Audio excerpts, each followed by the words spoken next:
Hello, നമുക്കൊരു bridal mehndi order ഉണ്ടായിരുന്നു. Location Tirur. So രാവിലെ 8 മണി ട്രെയിനിന് ഇവിടുന്ന് പോത്തന്നൂരിന്ന് ഞാനും എൻ്റെ ഉമ്മയും പോയി. ആൻഡ് ഇന്നത്തെ സ്റ്റേ കസിൻ്റെ വീട്ടിലാണ്. നാളെ രാവിലെ 9 മണിക്കാണ് നമുക്ക് ബ്രൈഡൽ അപ്പോയിൻമെൻറ്റ്. സോ അന്നത്തെ പരിപാടിക്ക് സെയിം ഡേ ട്രാവൽ ചെയ്യുന്ന കുറച്ച് ബുദ്ധിമുട്ടായതുകൊണ്ടാണ് നമ്മൾ തലേ ദിവസം പോകുന്നത്. അങ്ങനെ തിരൂർ റീച്ച് ആയിട്ട് അവിടെ ചെന്നിട്ട് നാളത്തെ പരിപാടിക്കുള്ള പേസ്റ്റൊക്കെ ഒന്ന് മിക്സ് ചെയ്ത് വെച്ചു. രാവിലെ എൻ്റെ കസിൻ ഞങ്ങളെ ബ്രൈഡിൻ്റെ ലൊക്കേഷനിൽ അവിടെ ഡ്രോപ്പ് ചെയ്തു.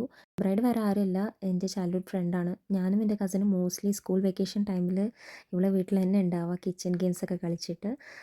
പിന്നെ അവിടുന്ന് കുറച്ചൊക്കെ വലുതായപ്പോൾ പിന്നെ നമ്മൾ ആ കോൺടാക്റ്റും കാര്യങ്ങളൊന്നും ഇല്ലായിരുന്നു. പിന്നെ എവിടെയെങ്കിലും എന്തെങ്കിലും ഒരു പരിപാടി കാണുമ്പോൾ നമ്മളൊന്ന് മീറ്റ് ചെയ്യാൻ സംസാരിക്കും. അങ്ങനെ ഉണ്ടാകുമ്പോഴാണ് പെട്ടെന്ന് ഒരു ദിവസം മിഷ ടെക്സ്റ്റ് ചെയ്തിട്ട് ആൾ വെഡ്ഡിങ്ങിന് എന്നെ ബുക്ക് ചെയ്യാൻ വേണ്ടിയിട്ടായിരുന്നു. വെഡ്ഡിങ്ങിൻ്റെ ഒരു 1 മന്ത് ബിഫോർ എന്നെ അപ്പോയിൻറ്റ് ചെയ്തിരുന്നു. സോ നമ്മളങ്ങനെ തിരൂർ റീച്ചായി വർക്കും സ്റ്റാർട്ട് ചെയ്തു. എന്നോട് മോസ്റ്റ്ലി ഫ്ലോറൽ പാറ്റേൺസ് വരുന്ന ഡിസൈൻസാണ് ചോദിച്ചിരുന്നത്. പിന്നെ റെഫറൻസ് പിക്ചേഴ്സൊക്കെ ഓൾറെഡി സെൻഡ് ചെയ്തുകൊണ്ട് എനിക്കൊരു ഐഡിയ ഉണ്ടായിരുന്നു. എന്നാലും നമ്മൾ വർക്ക് സ്റ്റാർട്ട് ചെയ്യുന്ന മുന്നേ ഒന്നും കൂടെ എല്ലാ കാര്യങ്ങളും ഡിസ്കസ് ചെയ്തിട്ടാണ് നമ്മൾ വർക്ക് സ്റ്റാർട്ട് ചെയ്തത്. പൊതുവേ ഒരു ബ്രൈഡിന് ഞാൻ 5 ഹവേഴ്സിൻ്റെ ഉള്ളിലാണ് വർക്ക് ഫിനിഷ് ചെയ്യാറ്. പക്ഷേ ഇവിടെ ടോട്ടലി ഓപ്പോസിറ്റ്, എബോവ് 7 ഹവേഴ്സിൻ്റെ അടുത്ത് ആയി.